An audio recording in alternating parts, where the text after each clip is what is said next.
angioedema labial, disnea, mareos, náuseas, hipotensión y sudoración. Se le trasladó a una sala de urgencias a un centro de salud, fue valorada inmediatamente por la médica de turno con un rasgo de 10. Se le administró adrenalina, corticoides, antihistamínicos intravenosos, sueroterapia y oxígeno. Una vez que las constantes y el gaso fue recuperando, se trasladó a un hospital para observación de 12 horas. ¿Qué piensan que le pasó a Ted? Exacto. Característico, ¿no? Sí. El angioedema, María. la disnea, los mareos, las náuseas Hipotensión. e hipotensión. Nosotros podemos tener alergias, anafilaxia, alergias por algo tópico, alguna crema, jabón, shampoo que estemos usando, algún alimento, cualquier cosa nos puede producir alergia. Pero una cosa es tener una alergia, que tampoco es algo tan simple, pero lo pongamos así, una simple alergia, y otra cosa es que el paciente entre en un choque anafiláctico. ¿Ya? Entonces, obviamente ya tenemos hipotensión, ya es seguro de que es un shock, pero también no tenemos muchos signos y síntomas que están antes de que el paciente llegue a un choque, o sea, a la hipotensión, mareos, náuseas. Ustedes saben que va a tener signos de hipoperfusión, cianosis central o periférica, el deterioro neurológico, ¿no es cierto? Todo por lo que no está oxigenando bien ella, el paciente. Y posteriormente vamos a ver hipotensión. Antes de hipotensión, obviamente, la frecuencia cardíaca se va a elevar. Antes de tener hipotensión, lo primero que se va a elevar es la frecuencia cardíaca. Entonces, a diferencia de una alergia convencional, este necesita de un manejo más intensivo, se puede decir. Uno, que le administraron adrenalina, ¿no? Es un medicamento que es... ¿Qué tipo de medicamento es? Un vasoactivo. Así como la noradrenalina, la dobuta y la dopamina que ustedes la vieron, la adrenalina también es un vasoactivo. ¿Ya? Entonces, tiene efectos muchísimo más avanzados cronotrópicos y onotrópicos, por eso los usamos en la reanimación cardiopulmonar, ¿no es cierto? En dosis pequeñas sirve como para estimular ese corazoncito ante el shock que estamos teniendo. No es un medicamento antialérgico, sino que va a ayudar a eso, a los signos de shock que está teniendo el paciente. Corticoides antihistamínicos para la alergia. ¿Y qué es lo que están haciendo para el choque?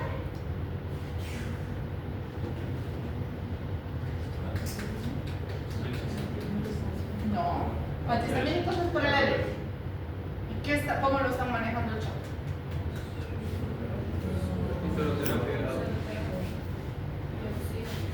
¿No? Sueroterapia y oxígeno.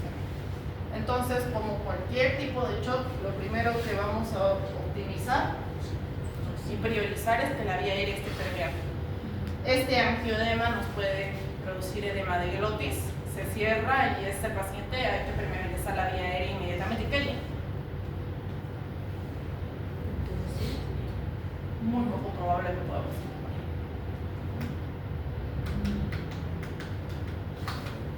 ¿Qué van a hacer? ¿Qué van a hacer? Soy muy mala dibujando, voy a ir a clase, ¿ya? Exacto. Vamos a hacer una crico en realidad. Porque por el edema que va a tener fácil, vía aérea, muy difícil intubarlo. Vamos a hacer una crico. Usan una bránula normal, común y corriente. Una bránula que usan para poner suerito. Esa la van a poner 2 centímetros arriba del cartílago cotiloideo y la van a acabar en pleno tráqueo. Y ahí va a empezar a ventilar. Ahora, eso es hasta que se prepare todo el equipo de la traqueotomía, ¿no? Porque la crico solo puede estar 2 horas en el paciente. Ya ahí nosotros necesitamos preparar el equipo de la traqueotomía. Es como cuando tenemos que descomprimir un neumotórax a tensión. Entonces comprimimos con una bránula, ¿no es cierto? Pero eso podemos tenerlo hasta 2 horas ahí, después necesitamos colocarle el tubo de avenamiento pleural sí o sí. Lo mismo, una crico, pero si no está muy avanzado, como en el caso del TELMA y el deterioro va disminuyendo, la necesidad de oxígeno va aumentando y no hay mucho edema y se puede intubar si te da la intubación al otro canal. Pero si el edema es importante, se hace una cricotideotomía. Entonces vamos a optimizar la oxigenación. Y el 2 sería una vía venosa, ¿no? Aquí muy rara vez vamos a optar por las vías centrales, ¿ya? Aquí vamos a ponerle una doble vía venosa que sea en ambas extremidades superiores de preferencia, que sean de cortos y gruesos calibres, o sea, vamos a usar bránulas de 14 o 18, ¿ya?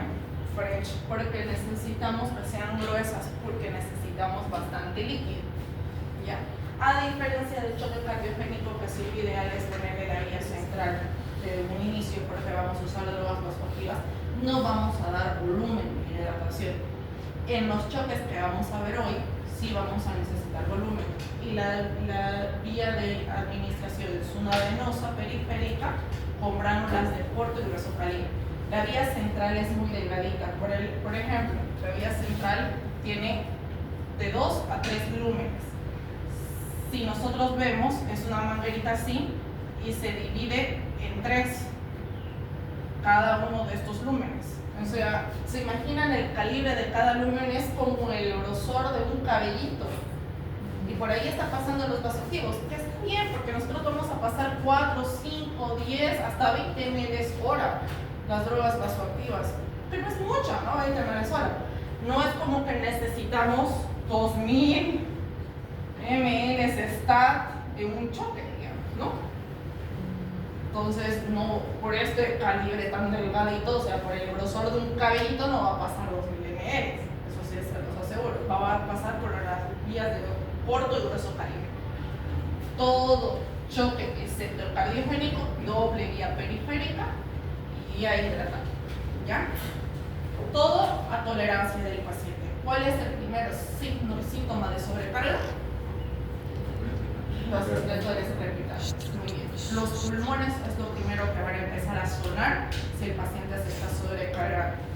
Hay que aprender a diferenciar entre crépitos y roncos porque vamos a tener pacientes con neumonías o cuadros pulmonares que no vamos a poder diferenciar muy rápidamente que si se está sobrecargando o no por esto, ¿ya? Pero el primer signo de sobrecarga son los crépitos y después va a venir que el paciente empieza a presentar edema. Pero si el paciente va tolerando nuestras cargas hídricas es la primera parte del manejo. Y después vamos a empezar a manejar de acuerdo a lo que se necesite el choque. Por ejemplo, en antihistamínicos, adrenalinas, en los choques sépticos vamos a empezar con los antibióticos, en los choques hipovolémicos, si está perdiendo sangre, que necesita sangre, ¿no es cierto? Porque no va a haber hemoglobina haciendo que transporte el oxígeno. Y ahí, de ahí vamos a ir, dependiendo del choque que se nos presente, ir medicando el ritmo, ¿ya? Entonces vamos a empezar hablando de los choques distributivos. ¿Se acuerdan? ¿O ya han hablado de los choques distributivos? Sí, ya han hablado. ¿No? Entre los choques distributivos nosotros tenemos séptico, anafiláctico y neurogénico. El hipovolémico, vamos a hablar posterior a estos, pero ya hemos llevado gran parte de esto. Hemos llevado el manejo de líquidos y electrolitos y el manejo de los hemoderivados, que es como se maneja un choque hipovolémico.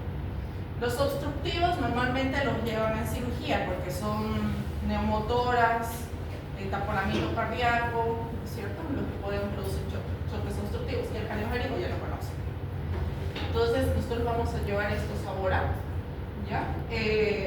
Como ven, hemos empezado hablando del anafiláctico, pero un choque distributivo resulta de una disminución de la resistencia vascular sistémica con distribución anormal, ya sea desde disminuida o irregular del flujo sanguíneo dentro de la microcirculación, provocando inadecuada perfusión en los tejidos. Entonces, en el tipo de choque distributivo, ya sea neurogénico, anafiláctico o séptico, vamos a empezar a ver esa hipoperfusión de los tejidos rápido, incluso más rápido que los cardiogénicos. Pero vamos a ver que el paciente ya llega con esa piel marmórea, se podría decir, ¿no es cierto?, que vemos en este tipo de choque. Como dijimos, los tenemos el anafiláctico, el neurogénico y el séptico. En el anafiláctico es consecuencia de una reacción alérgica exagerada ante un alimento. Sabemos que, como les decía, múltiples sustancias, alimentaciones nos pueden producir alergia. Medicamentos, nosotros conocemos varios medicamentos que producen alergia, ¿no? Antibióticos, los más frecuentes en uso, anestésicos locales, los contrastes yodados, antiinflamatorios no esteroideos, hemoderivados, venenos de los animales, algunas hormonas, dextranos, analgésicos narcóticos, la propamina, hierro parenteral, heparina, determinados alimentos como huevos, legumbres, chocolates y alimentación es infinidad, ¿ya? Pero tenemos que tener en cuenta, obviamente, un choque anafiláctico es bastante evidente porque las reacciones normalmente son cutáneas, bastante pomposas, llamativas, ¿no es cierto? Para que un paciente entre o haga una alergia, necesitamos que esté desensibilizado. Significa que generalmente para que se produzca una reacción anafiláctica es necesario previamente una exposición a un antígeno y se induzca la producción de IgE. Contrario a lo que se cree, no es algo que por primera vez nos están poniendo nos va a producir alergia, sino es algo que ya nos administraron y el cuerpo recibió esta toxina, no le gustó, lo mandó a los IgE a su memoria y les digo, eso no me gusta. La próxima vez que le ponen, estos IgE dijeron, eso no me gustaba, reacciona, ¿ya? Y suele pasar mucho con los pacientes porque te dicen, sí, no, si a mí siempre me ponen penicilina. Pero ahí está más el riesgo, porque muy rara vez a la primera dosis nos van a hacer alergia. Sucede, pero muy rara vez, ¿ya? Probablemente sí puedan presentar una alergia, pero muy rara vez van a entrar en choque anafiláctico. Para que entren en choque anafiláctico, el paciente tiene que estar desensibilizado. O sea, que ya haya tenido antecedentes de que haya tenido alergias al medicamento o que no haya, o que lo haya recibido y el cuerpo no lo haya aceptado, aunque no haya presentado reacción de su cuerpo, está desensibilizado. Entonces hay más riesgo cuando el paciente te dice, no, ya me pusieron varias veces penicilina y vos escucho. No le pongo esta vez probablemente, si me produzca alergia, ¿no es cierto? No es como la primera vez que quedas un poquito más tranquila, ¿no? Ahora ya con antecedentes de la repetición de los medicamentos probablemente sí haya una reacción esta vez y mi reacción no va a ser pequeña, va a ser fuerte, ¿ya? Esta IgE se fija sobre la superficie de los basófilos circulantes, los mastocitos tisulares en el tracto gastrointestinal respiratorio y ahí queda almacenada la memoria. Por tanto, cuando hay una nueva exposición al mismo antígeno, se repite, se une a los anticuerpos IgG que han unido previamente a los basófilos de la sangre, a los mastocitos tisulares, vía tubo digestivo y respiratorio y provocan al liberador de mediadores como la histamina, factor activador plaquetario, componentes de la coagulación, factores de complemento, metabolismo del ácido araquidónico y productos de la glicosinasa.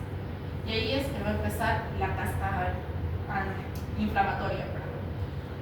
Y el paciente empieza a presentar todos los signos y síntomas que ustedes saben, ¿no? La alteración de la permeabilidad capilar sistémica pulmonar, como consecuencia forma edema sistemático, edema pulmonar muy frecuente en los choques anafilácticos, vasodilatación arterial generalizada, por lo tanto vemos esas lesiones cutáneas, ¿no es cierto? Hipotensión arterial provocando casos severos avanzados de disquemia miocárdica en el peor de los casos. Por lo tanto, en la fisiopatología del choque anafiláctico alérgico, la hipotensión se explica por la disminución de la precarga debido a la hipovolemia que está produciendo, no por la vasodilatación que está produciendo. Más la vasodilatación, la disminución de la poscarga por disminución de la resistencia vascular sistémica, y la disminución miocárdica por la isquemia. Ya el paciente obviamente no circula adecuadamente, el corazón no está bombeando adecuadamente, la hipotensión y la hipoperfusión tisular y empieza a ser un círculo vicioso, ¿no? Tenemos otro tipo de sustancias como los contrastes yodados que son altamente alergénicos pero no necesitan de la desensibilización previa.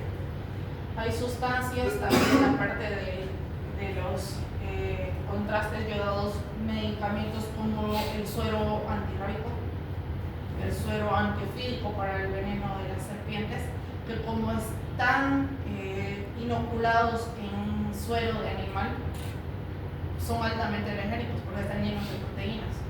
O sea, lo inoculan al caballo, sacan la sangre del caballo y eso es lo que nos administran como suero antiarrítico, antirrábico. Entonces, al igual que los contrastes yodados, son altamente anafilécticos, que estimulan los receptores de los mastocitos basófilos sin que hayan sido sensibilizados previamente. Por tanto, sin tener IgG en su superficie, esos nos pueden producir alergia, ¿ya?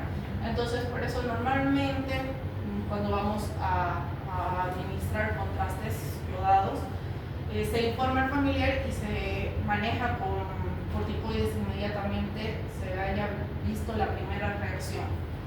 Por ejemplo, en el hospital, si el paciente va a ir a tomografías con contraste, va con algún personal de enfermería que tiene en mano su antialérgico. Pero si el paciente empieza a presentar la alergia, inmediatamente le pasa, ¿no? Antialérgico. Los signos y síntomas: ansiedad, agitación, obviamente la falta de aire, el ver el rash cutáneo, el prurito, les produce bastante ansiedad, náuseas y vómitos, lo que lo lleva a mayor deshidratación, urticaria, angioedema, dificultad para respirar, hipotensión y taquicardia, son los síntomas más comunes. Manejo inicial: aparte de lo que ya hablamos del oxígeno, las vías venosas, podemos administrar epinefrina, la dosis de 0,5 o 1 ml intravenoso endotraqueal o subcutáneo, acompañado de los líquidos intravenosos, de preferencia cristaloides. Podemos hacer hidrocortisona, la dosis de ataque es 500 miligramos para pacientes con pesos de 40 kilos o más, y 100 miligramos endovenosos cada 6 horas hasta que se haya visto una mejora. Beta-agonistas, broncodilatadores, si vemos que hay broncoespasmo, ¿no es cierto? ¿Alguna pregunta hasta aquí? ¿No? Choque neurogénico. A diferencia del choque anafilático, el choque neurogénico, la mayor probabilidad de que suceda muchas veces es diatogénico, lamentablemente. Tenemos lesiones del sistema nervioso simpático a nivel superior a la D6 o una disfunción del mismo provocado por fármacos, bloqueos farmacológicos y simpáticos que normalmente son los diagnosticos. Los traumáticos son bastante frecuentes, sobre todo en los pacientes con conductores de motocicletas, sin uso de casco, lesiones cervicales son muy frecuentes, ¿ya? Pero el otro tipo de pacientes que van a tener choques neurogénicos son los pacientes que van a estar sometidos a bloqueos, ¿no es cierto? Ya sea bloqueos periféricos, están arreglando alguna fractura, estabilizando fracturas en extremidades, o bloqueos mismo en la médula ósea, o de la médula espinal. Los anestesias raquídeas, la anestesia epidural, pueden producir los choques neurogénicos, las punciones lumbares, ¿ya? Entonces, está provocado por una lesión medular o en el sistema nervioso central. Pacientes que pueden tener infección en el sistema nervioso central pueden tener choques neurogénicos combinados a choques sépticos, difusión de la inervación simpática de vasos y de corazón, la pérdida súbita del sistema nervioso central con pérdida de control de la vasodilatación, normalmente en los pacientes politraumatizados. Las neuronas simpáticas de la médula toracolumbar reciben estímulos del tronco cerebral para mantener los reflejos. Los reflejos son cardioacelerador y vasoconstrictor. Si los tenemos alterados, ¿qué va a pasar? Si hay alteración en médula toracolumbar y estos nos están manejando esos dos reflejos, ¿qué va a pasar? Ya sea por trauma, una mala punción lumbar, una mala anestesia raquídea, ¿qué le va a pasar al paciente? Sí, vamos a tener pérdida de movimiento, pero ¿qué va a pasar? Antes de la pérdida de la función motora, porque eso va a ser bastante lento, el paciente va a estar bradicárdico y hipotenso. A diferencia del resto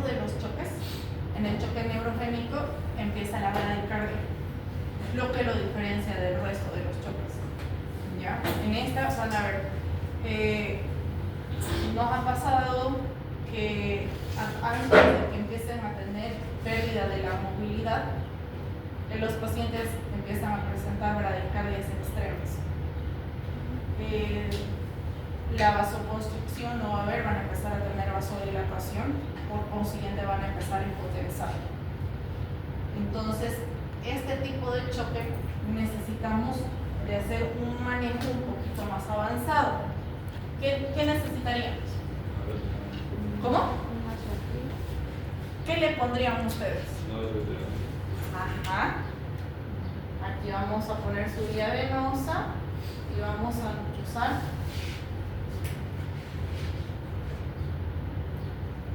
podemos usar noradrenalina. Si el paciente nos tolera, no hay ningún tipo de arritmia, la elección sería, porque no nos olvidemos que la dopamina tiene cronotropismo y vasoconstricción. Entonces, con un medicamento podemos hacer todo lo que queremos, pero sí podemos hacer noradrenalina dobuta o dopamina. ¿Ya? Sí necesitamos bastante cantidad de volumen porque sabemos que muchas veces va más, ¿no? Aparte los pacientes presentan vómitos por la reacción que está provocándole el cuerpito, y si son politraumatizados hay pérdida de tejidos, fracturas en otras extremidades, o sea, va acompañado de un choque hipovolémico, o sea, se necesita alta cantidad de volumen de cristaloides y de hemoderivados si es necesario. Pero este tipo de choque, al igual que cardiogénico, va a necesitar de un poquito más. Vamos a necesitar de las drogas vasoactivas para poder tener una frecuencia cardíaca aceptable. Saben que si el paciente tiene bradicardia extrema, peor si el paciente que no padece, o sea, los chagásicos, por ejemplo, corazón grande, padecen, o sus frecuencias cardíacas normales son 50 latidos, 60 latidos por minuto. Los deportistas de alto rendimiento también tienen la tendencia a la bradicardia. Pero un paciente que no tiene esos dos extremos de corazoncito, uno dilatado y otro bien tonificado, maneja frecuencias cardíacas entre a 90, ¿no es cierto? Latidos por minuto. Si va a estar latiendo 50, 40 latidos por minuto, va a hipoperfundir. ¿Y qué organito va a empezar a deprimirse primero? Y después el cerebro, porque no le va a llegar suficiente oxígeno. ¿Ya? Entonces sí necesitamos ir un poquito más allá. Los estímulos provenientes del tronco cerebral atraviesan la médula cervical y torácica alta antes de abandonar el sistema nervioso central, por lo que cualquier lesión medular con bloqueo farmacológico arriba del T6 puede bloquear estos reflejos cardioaceleradores y vasoconstrictores, provocando hipotensión severa, vasoligía, pérdida de tono vascular, o sea, descenso de la carga por disminución del retorno venoso, más bradicardia que se actúa en hipotensión arterial. ¿Ya? Entonces hay que tener, normalmente los bloqueos hacen debajo de la T6, ¿cierto? En el patrón hemodinámico tenemos gasto cardíaco bajo, disminución de la precarga con funciones venosas bajas y una disminución de la resistencia vascular sistémica. Las causas, como ya los habíamos hablado, son anestesias generales profundas, deprimiendo el centro vasomotor, anestesia raquídea, especialmente cuando se tiende toda la médula espinal, bloqueos de las raíces nerviosas simpáticas o neuropatías periféricas. Muchas veces también los pacientes, ¿cuáles son los pacientes que más neuropatías periféricas tienen?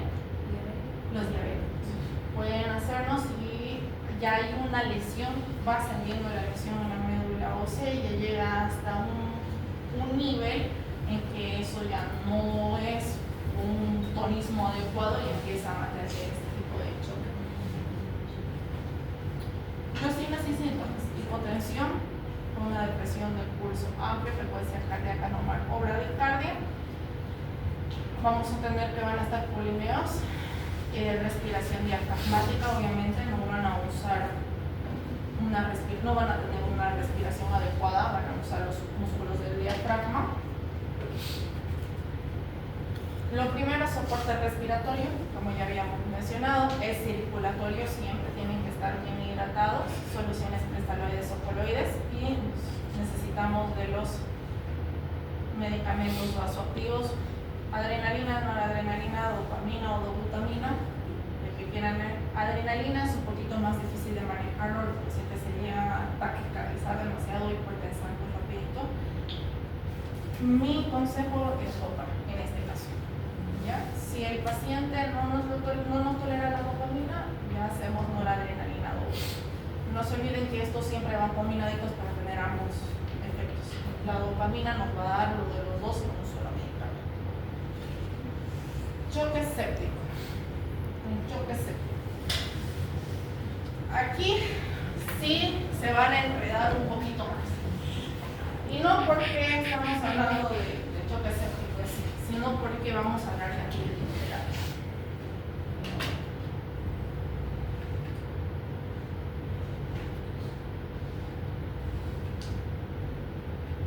Estamos hablando de choque séptico, o sea, sepsis que ya está hemodinámicamente inestable, con signos de hipoperfusión. Entonces, normalmente, voy a dejarlo porque me sirven estos tres. Normalmente el manejo del choque séptico me implica que, aparte de que yo voy a activar el código sepsis, ¿qué dice el código sepsis? Varias veces hemos hablado. Inicio de antibiótico-terapia dentro de la primera hora de ingreso del paciente y cultivo antes de esta. O sea, yo voy a empezar con oxígeno, mi vía venosa, normalmente va con noradrenalina, lo voy a cultivar y le voy a iniciar antibiótico. Aquí estamos hablando de pacientes que en choque, o sea que yo no voy a iniciar con amoxicilina, penicilina. Ya estamos hablando de antibióticos más allá. Vamos a hablar de vancomicina, piperacillina, tazobactam, que si bien nos enseñan en la práctica médica y es lo correcto y lo tenemos que mentalizar, no porque mi paciente está viniendo con tos, no porque mi paciente está viniendo con diarrea, voy a lanzar a la vancomicina, meropenem, imipenem, piperacillina, tazobactam, colestin. No, a la primera no. Siempre se empieza con los antibióticos, primero los de primera generación, segunda generación, se va a la tercera generación, que normalmente tenemos de prioridad las cefalosporinas, que sí normalmente son las de más amplio espectro, no se manejan por vía renal, son bastante aceptables por todos los pacientes y normalmente son nuestra elección. Aquí estamos hablando de pacientes que ya tienen riesgo de vida inmediato, o sea que ya están en shock. Entonces el antibiótico va a ser un poquito más agresivo, ¿ya? Normalmente empezamos con antibióticos bajitos de amplio espectro, como le digo, y vamos escalando. Sale el cultivo y escalamos algo más, ¿no es cierto? Pero estamos hablando, como les digo, riesgo de vida inmediato. Entonces, el ser conservador muchas veces nos puede costar la vida del paciente. Justamente está habiendo un caso bastante sonado de un neonatito en el que evidentemente entró en choque séptico por varias complicaciones en el parto de la madre, que empezaron con diclosa y empezaron así. No les voy a decir dónde está el neonatito, pero empezó. Y estaba en choque séptico. O sea, en este caso, por el tipo de infección, necesitaríamos antibiótico-terapia de amplio espectro, porque en todo el canal vaginal tenemos gram positivos y gram negativos, ¿no es cierto? Entonces, deberíamos haber ido con antibióticos que curan ambos espectros. Y es donde nosotros tenemos que empezar un poquito a desempolvar nuestro conocimiento de fármaco, ¿ya? En microbiota vamos a encontrar en las vías aéreas, digestivas, urinarias, y qué antibiótico sería lo ideal, ¿ya? Pero primero, antes, sabemos que el choque séptico no es la causa más frecuente de muerte de los pacientes hospitalarios, ¿no? Es una urgencia médica, si no se diagnostica, se trata de forma temprana y puede ocasionar de múltiples se puede poner en riesgo de la vida del paciente. Entonces, unos 6 millones de personas fallecen por causas de sepsis. La sepsis es la disfunción de los órganos que pone en peligro la vida causada a una respuesta no regulada del huésped a la infección. Ya hablamos de choque séptico cuando ya hay sepsis y disminución o de hipoperfusión tisular generalizada con necesidad de vasopresores. Obviamente nosotros vamos a cumplir varios criterios para decir que el paciente tiene sepsis. Cascada inflamatoria, que es lo primero que va a empezar a alterarse. Tenemos la toxina, en esto probablemente sea una bacteria, virus, hongos, que van a empezar a alterar los macrófagos y las células endoteliales, ¿no es cierto? Esto va a causar una respuesta celular que va a activar toda la cascada inflamatoria, interleuquina, citoquina. Posteriormente vamos a tener una inflamación vascular, lesión endotelial, va a haber activación de la coagulación, consumo de proteína C, por eso la proteína C se aumenta, ¿no ves? Por eso pedimos PCR muchas veces. Va a haber vasodilatación, y si hay vasodilatación, ¿qué va a pasar? Va a disminuir la presión arterial, ya estamos viendo que hasta el sol, obviamente va a haber hipovolemia. Si no hay un buen gasto cardíaco y depresión del miocardio, si esta inflamación no la pudimos controlar a tiempo, vamos a tener coagulopatía, apoptosis y ya va a empezar a morir las células. El paciente entra a fallo orgánico y muere. ¿Ya? Entonces, lo que nosotros necesitamos es actuar a nivel de la inflamación vascular cuando nosotros lo empecemos a detectar antes de que empiece a avanzar esa cascada inflamatoria. Por eso el código sepsis nos pide actuar dentro de la primera hora del ingreso del paciente. ¿Ya? Significa que aunque nosotros no tengamos un foco infeccioso, sabemos que nuestro paciente está en choque séptico. ¿Ya? Entonces vamos a entrar a empezar a actuar con antibióticos de amplio espectro, vamos a cultivar al paciente, significa que vamos a acudir hemocultivo, cultivo de secreción bronquial de base. Si no tiene expectoración, que le haga un hisopado, y ahí vamos a empezar a aislar o a jugar con el diagnóstico de nuestro paciente. Inicio de antibiótico, ¿ya? Si nosotros hacemos y activamos el código sepsis, hacemos que nuestro paciente tenga un 80% de sobrevida a este choque séptico. Por cada hora que pase, la sobrevida del paciente disminuye un 10%. Imagínate si demoramos demasiado, pues el paciente va a tener prácticamente 3 horas menos del 50% de probabilidad de sobrevida al choque séptico. Entonces necesitamos activar el código sepsis. Por eso quiero que entiendan. Si su paciente tiene un foco infeccioso y hipoperfusión tisular, signos de hipoperfusión tisular, estamos hablando de un choque séptico, antibiótico dentro de la primera hora de ingreso del paciente. ¿Ya?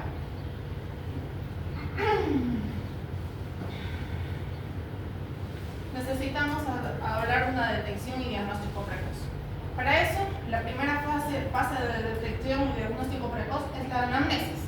Ya sea que el paciente nos vaya a dar la anamnesis o el familiar, la persona que lo trae, el conocido, el amigo, vamos a tener antecedentes de probablemente un foco infeccioso. Nos van a decir estuvo con tos o vómitos o diarrea. Lo más frecuente es que tenga un foco febril, o sea, una fiebre, hoy he estado con fiebre.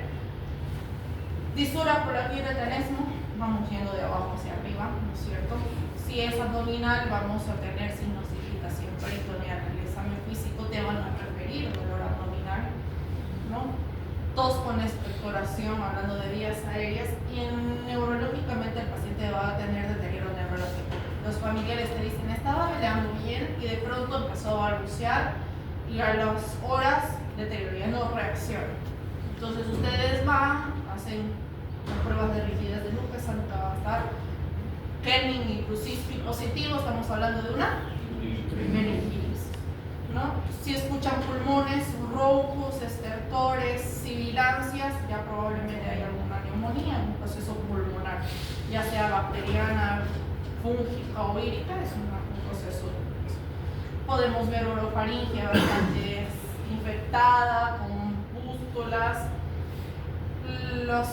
Los pacientes que más frecuente últimamente tenemos choques sépticos, los pie diabéticos, que son bastante evidentes. Las lesiones cutáneas saltan un poquito más, erisipela, celulitis, abdomen agudos, muchas veces nos hacen choques sépticos, pero anamnesis y examen físico es lo que va a ser lo primordial para una detección y diagnóstico precoz. Vamos a tener un antecedente de que el paciente tuvo un foco infeccioso o cuadro antes de venir y el examen físico me lo va a corroborar. Sí, aún así estamos ante la duda, porque muchas veces tenemos ancianitos que son chalásicos, portadores de marcapaso, secuelas de infartos agudos de miocardio en el que estaríamos, ¿será séptico? ¿Será cardiogénico? Y estamos en esa incertidumbre, ¿no es cierto? Que podemos llegar a confundirlo por un hipovolémico fácil de evidenciarlo, ¿no es cierto? El anafiláctico vemos que viene con bastante clínica. Además, en el neurogénico tiene que haber antecedente de manipulación del sistema nervioso central, traumatismos, pero lo que un poquito más nos cuesta diferenciar es entre cardiogénico y séptico. Por tanto, nosotros vamos a pedirle ciertos estudios al paciente. Primero vamos a aprendernos el Quick-SOFA, escala de coma de Glasgow. Si está deteriorada, ya tenemos un puntito de SOFA. Frecuencia respiratoria elevada o bradicardia y la presión arterial sistólica menor a 100 ya me está dando un SOFA positivo. ¿Ya? Ahí ya voy sospechando de que mi paciente puede estar con signos y sintomatologías de que ese foco infeccioso lo está llevando a un choque séptico. No sé, esa sepsis se está convirtiendo en un choque séptico. Obviamente vamos a tener los signos vitales alterados, ¿no? Normalmente están hipotérmicos o hipertérmicos, como dijimos, la frecuencia respiratoria y la frecuencia cardíaca, y vamos a tener alteraciones de los glóbulos blancos. Pero, doctora, en un choque anafiláctico los glóbulos blancos se aumentan, lógico, porque es inflamación, ¿no es cierto? No significa de que el paciente esté séptico. ¿Cuáles serían los marcadores de sepsis que sí me dijeran, sí, es una sepsis? Hablamos de uno hace ratito. Un hito, que es el primero que se va a empezar a alterar en la cascada de inflamación. La proteína C reactiva, el PCR. ¿Ya? Además tenemos lactato, que normalmente los vemos en nuestras gasometrías arteriales, porque la gasometría arterial sale con todo más lactato. Los han visto en las gasometrías del hospital, tenemos lactato. Procalcitonina, la proteína C reactiva. Obviamente los cultivos y las imágenes nos van a llevar a, bueno, si estamos hablando de una sepsis. Pero ya estamos hablando de una sepsis que está llevando a una falla orgánica cuando tenemos los siguientes criterios. Deterioro de estado neurológica, ¿cómo estaría la PAFI? Ya alterada, ya saben sacar la PAFI. Las presiones arteriales con manejo de los activos alteradas, que es el primer órgano que se afecta en el shock, riñón, ya vamos a tener falla renal. En la cascada de la inflamación que dijimos que es lo que vamos a tener, alteraciones en la coagulopatía. Entonces vamos a tener alteraciones en factores de hígado y factores de coagulación y plaquetas. ¿Ya? Vimos que se altera. Si ya estamos entrando en una sepsis, ya el paciente entra en una falla multiorgánica y coagulopatía. Entonces, estamos hablando de un paciente que está séptico, que además entró en falla multiorgánica y está en un choque séptico. Como dijimos, vamos a empezar con el tratamiento, como ya ustedes lo vieron allá. Oxigenoterapia siempre va a ser nuestro inicio de cualquier terapia. Ya ustedes saben, no es necesario que lo diga. Si tienen criterios de intubar, hay que intubarlo. Ya ustedes saben los criterios, ya desarrollaron su examen bien en eso. Las cargas de cristaloides son muy necesarias. Normalmente los pacientes sépticos vienen con un foco infeccioso que está aumentando la capacidad del organismo de producir energía. Se está perdiendo mucho líquido, aparte de que vienen con diarrea, vómitos y fiebre que hace que el paciente pierda líquido, ¿no es cierto? Están sépticos, o sea, están con demasiada deshidratación. Vamos a hacerles cargas con cristaloides, el antibiótico dentro de la primera hora. Normalmente los acompañamos con protectores gástricos porque a veces son bastante gastrolesivos los antibióticos. En el caso de que hubiera hipercoagulabilidad del paciente, heparina de bajo peso molecular, pero no siempre, ¿ya? Necesitamos controles de glicemia, ¿ya? Porque muchas veces los pacientes, sobre todo si son diabéticos de base, esa sepsis empieza a aumentar la glicemia. Si las glicemias aumentan, los focos infecciosos van a ir proliferando porque van a tener alta energía, alta comidita para proliferar, ¿no?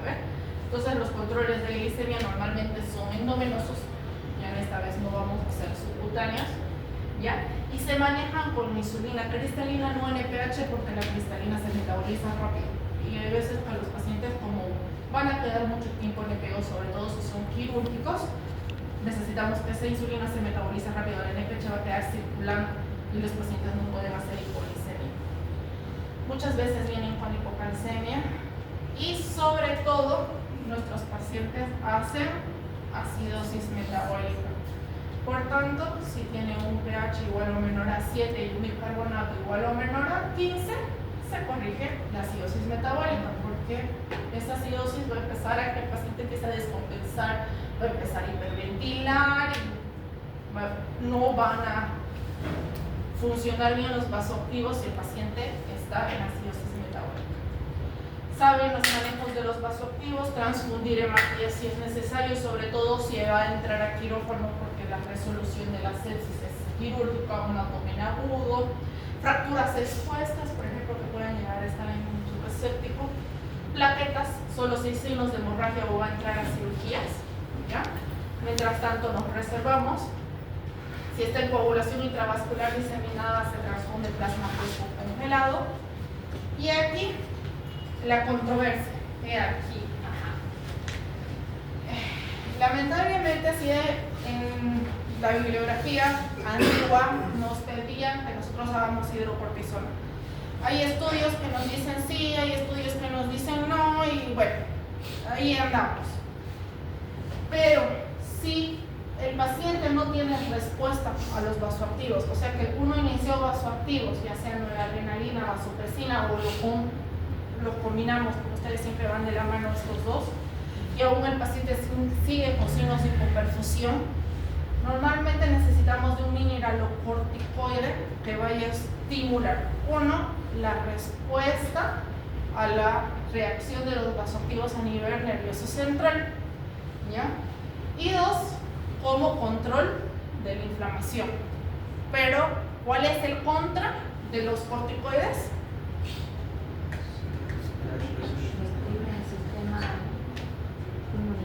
Ajá. Entonces, si nos deprime el sistema inmunitario, probablemente ayudemos a que esa infección vaya más allá. Entonces, solo si no hay respuesta a las drogas vasoactivas, o sea que ya estamos en la dosis tope de noradrenalina y dobuta y no hay respuesta, nosotros vamos a usar corticoides. Si el paciente está respondiendo a los líquidos, a las transfusiones sanguíneas, a los vasoactivos y al control de la infección, porque necesitamos iniciar antibióticos dentro de la primera hora, no es necesario los corticoides, ¿ya? Solo si no hay respuesta a los vasoactivos vamos a usar los corticoides por eso mismo, porque deprime el sistema inmunitario. El control del foco precoz es lo ideal, ¿no es cierto? ¿Cómo? Con pancultivos de los pacientes. ¿Y qué voy a usar? Y ahí es donde normalmente nos enredamos. Normalmente salimos con dolor de cabeza aquí. Ya, neumonías asociadas a la comunidad. Los medicamentos de elección es la ceftriaxona. Y ustedes ven ahí, voy a anotar.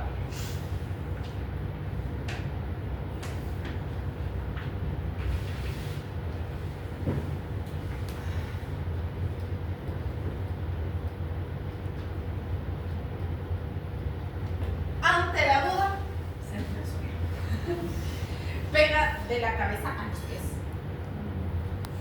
Si usas endosis meningia, para la meningitis. El medicamento de elección para las neumonías. ¿Ya? Infecciones urinarias, si no tenemos meticilinos resistentes, no está bien. ¿Ya? Gastrointestinales, hay que asociar algo más, porque no va a pegar a los gram negativos. Pero normalmente pega todos los focos infecciosos. Entonces, si las saben usar en las dosis adecuadas, no van a fallar en el uso de este antibiótico. Entonces, ante la duda, úsenlo. ¿Ya? Si tienen un foco infeccioso y no saben qué hacerle, piensen en la persona, les va a ayudar. Pero mientras tanto, vamos a ir viendo. La ceftriaxona más una quinolona va muy bien para la parte pulmonar. ¿Ya? Si el paciente es alérgico a la penicilina, podemos usar solamente las quinolonas. Si estamos hablando de una neumonía con pseudomonas, ya como que no van mi querida ceftriaxona, vamos a ser un poquito más severos. Vamos a usar piperacillina tazobactam asociada a una quinolona, amicocina asociada a una quinolona si son alérgicos a las penicilinas. Pero de elección piperacillina tazobactam. Obviamente voy a hablar de una neumonía con pseudomonas. El paciente tiene que tener antecedentes de estar expuesto a esto, ¿no es cierto? O sea, neumonías nosocomiales, estadías prolongadas en el hospital, intubaciones orotraqueales. Obviamente yo tengo antecedentes de que el paciente puede tener la probabilidad de una neumonía con pseudomonas. Voy a ir piperacillina tazobactam. ¿Qué otra neumonía? Neumonías necrotizantes, abscesos pulmonares y neumonías por broncoaspiración, piperacillina tazobactam o ertapenem. Si tenemos alérgicos, clindarevo está muy bien. O sea, antecedentes, por ejemplo, los pacientes que estuvieron convulsionando, deterioro neurológico, accidentes cerebrovasculares, vomitan y se broncoaspiran al momento de tomar el evento, lamentablemente.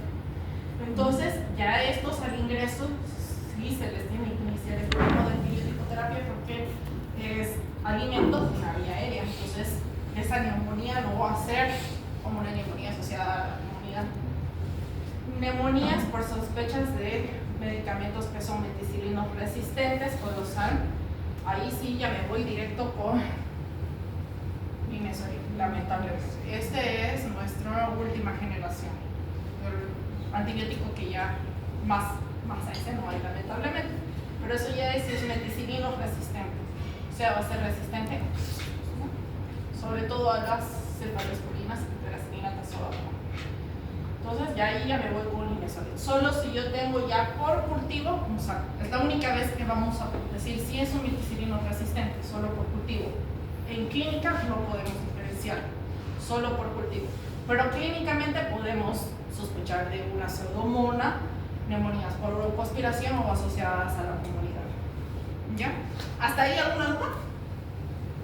Vamos a pasar. Infecciones abdominales, peritonitis espontáneas. Podemos tenerlos en hepatópatas, hepatópatas, pero vamos viendo. ¿Cuál sería la primera elección? Asociada sí o sí, pero a una quinolona o al metronidazol en este caso, como sería en los casos de la colecistitis o las colambitis, porque estamos hablando que tenemos gram positivo y gram negativos. Ya, la parte abdominal tiene este tipo de flor, gram positivo y gram negativo, no como la parte respiratoria que normalmente es manejado con gram positivos. ¿Ya? Entonces aquí necesitamos, si es hepatópata, luego va a concentración al luego, la ciprofloxacina. Los abscesos hepáticos, peritonitis secundarias por apendicitis, sobre todo si son secundarias a colangitis o colecistitis pipiáticas, que son las más frecuentes. Primera lesión, ceftriaxona metro. Segunda lesión, piperacillina tazobactam, asociada o no a la micacina. Tercera lesión, ya me estoy yendo más agresivo, un meropenem, ¿no es cierto? En pacientes alérgicos a la penicilina, metronidazol cipro, o el famoso triple esquema de los cirujanos. ¿Ya lo conocen? Ya han llevado cirugía, ¿verdad? Sí. Que hacen ceftriaxona, amica y metro. ¿Lo han visto? El triple esquema de los cirujanos. Solo saben manejar esos tres antibióticos. Ya. Es el triple esquema de los Eso va muy bien a la parte abdominal.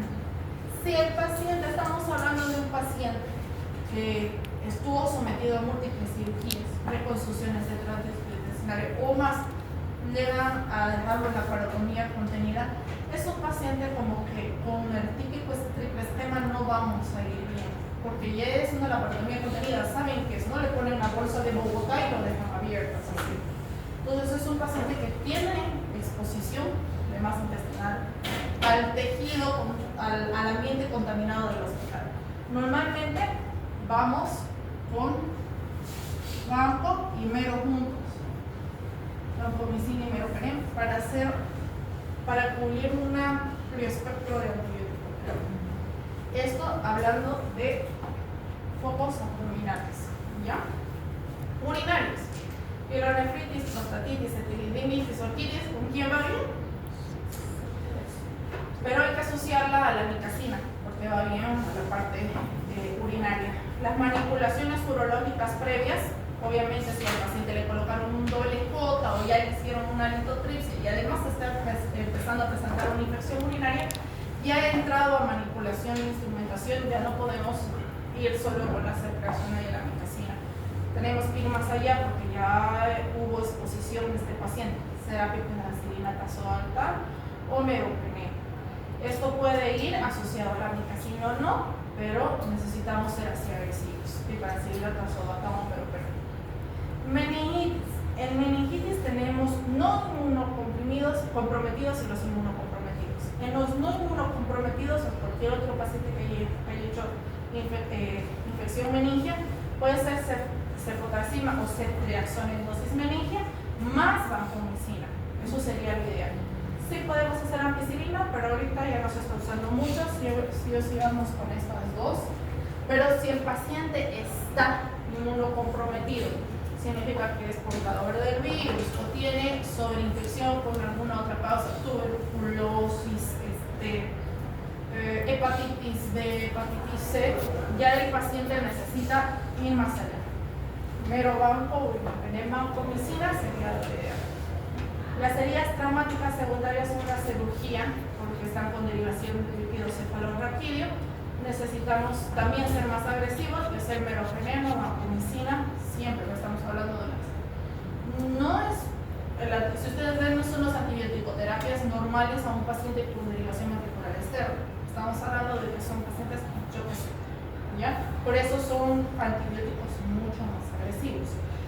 Estos esquemas no son para pacientes que están con una poliomielitis simple, una meningitis que no esté muy en choque séptico, sino una meningitis bacteriana común, va solo con ceftriaxona, por ejemplo. Ya estamos hablando de que son un choque séptico, por eso es tan agresivo la antibióticoterapia. Vamos a aprender, ustedes ya saben manejar antibióticoterapia de las distintas patologías, la convencional. Aquí estamos hablando de choques sépticos o infección abdominal, urinaria o meningitis. Doctora, ¿eso no siempre va a ser muy grande? Cuando la infección es grave, sí. Pero si es abdominal o urinaria, podemos empezar con 1 gramo cada 12. La dosis tope son 2 gramos cada 12, o sea, 4 gramos diarios. Focos en piel o partes blandas, fascitis, miositis, microtizantes o mionecrosis, piperacilina tazoalta o meropenem. ¿Podemos asociarlos a la clina o a la nitroguanilisolid? Sí, podemos asociarlos, pero pueden ir bien también solitos, ¿ya? Infecciones de heridas quirúrgicas abdominales genitourinarias, piperacilina tazoalta, meropenem, vancomicina. Vean que no es un antibiótico que uno voy a elegir para una infección común en partes blandas, ¿no? Una infección común en partes blandas con clindamicina, ciprofloxacina, micacina va bastante bien. Estamos hablando de que estos pacientes están muy choques. Celulitis, choque séptico, clozacilina, más ceftriaxona va bien, cefotaxima también va bien, penicilina, nimesulid sería lo ideal. A mí me gusta en las celulitis hacer ceftriaxona clínica, personalmente. Pienso que es un poquito más agresivo, pero actúa bastante bien porque a veces suele avanzar a que el paciente entre pie diabético y luego en las amputaciones. Si ya tenemos un pie diabético, ya está bastante avanzado, lo ideal sería piperacilina tazoalta azobactam-nimesulide o vancomicina. En los alérgicos a las penicilinas, lamentablemente podemos hacer piresilina y amikacina combinados. Piperacilina, tazobactam y nimesulide sería lo ideal en ellos, para no llegar a mayores, se podría decir. Pero lamentablemente, a veces la solución es la que esperemos, la mutación. Focos óseos, artritis, osteomielitis. Los acelinas se reaccionan bien, pero si ya estamos hablando de que el paciente está en choque avanzado, yo ya inyecto el Nimesulide y le otras así. Focos ginecológicos, al igual que la parte abdominal, primero serán positivos y negativos. Podemos hacer, si tenemos una enfermedad inflamatoria, cefotacina, doxiciclina, o en todo caso ciclina, pero también podemos hacer clindamida, que da muy bien. Endometriosis, ceftriaxona, metronidazol o clinda de lleno, y poliomielitis, amoxicilina, clavulánico. No sugeriría, yo también me voy otra vez por la clindamicina, pero los esquemas están así. Clindamicina sería la elección casi para todos los focos ginecológicos. Endocarditis.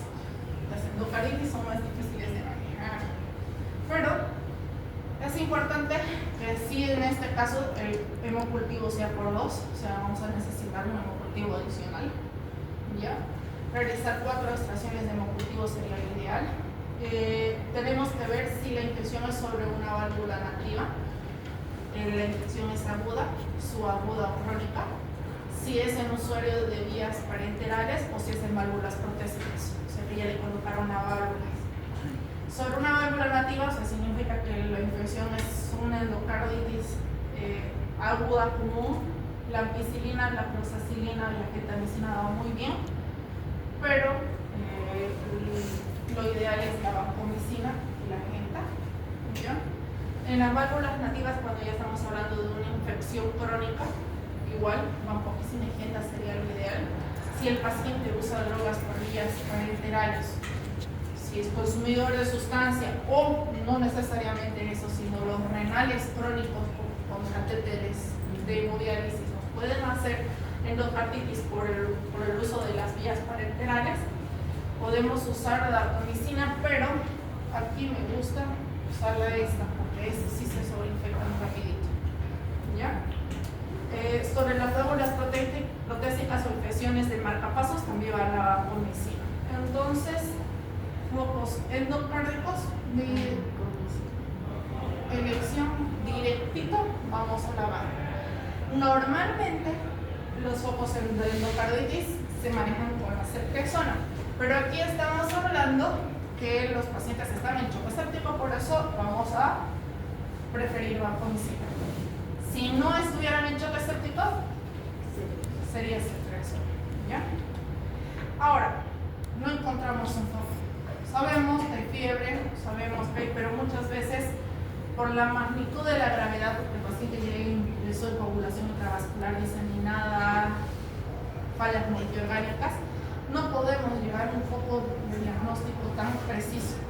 Entonces, si el foco es extrahospitalario, o sea, no tiene antecedentes de internación los últimos 3 meses, usamos piperacilina, tazobactam o meropenem de lleno, de inicio del ingreso del paciente.